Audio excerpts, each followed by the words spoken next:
தூத்துக்குடி மாவட்டம் வேம்பார் கடல் பகுதியில் சட்டவிரோதமாக ஆழ்கடலுக்கு சென்று மீன் பிடிப்பதை அரசு தடுக்க வேண்டும் என்று அப்பகுதி மீனவர்கள் கோரிக்கை விடுத்துள்ளனர். வேம்பார் பகுதியில் வசிக்கும் 500க்கும் மேற்பட்ட மீனவ குடும்பத்தினர் தூண்டில் மூலம் கனவா மீன்களை மட்டுமே பிடித்து தங்களது வாழ்க்கையை நடத்தி வருகின்றனர்.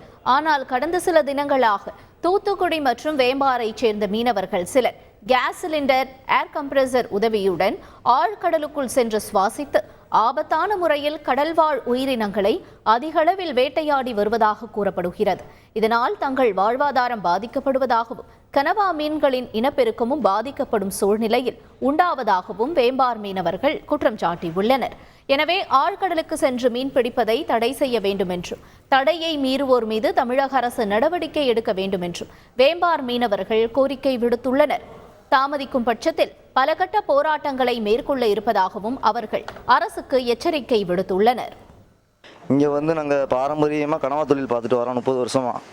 இப்போ எங்கள் ஊரில் ஒரு 16 வல்லம் ஆப்போசிட்டாக என்ன பண்ணிட்டு வராங்கன்னா, சிலிண்டர் போட்டு உள்ளே குழி ஓடிட்டு வராங்க. குழி ஓடி என்ன செய்கிறாங்கன்னா, ஏர் கூலரில் ஓடுறாங்க. ஓடி 3 மணி நேரம் எல்லாத்தையுமே பிறக்கி எடுத்துகிட்டு போயிடுறாங்க. கனவானா நாங்கள் 1.5 டன் கனவா ஒரு நாளைக்கு எடுத்து கொண்டாடுறாங்க.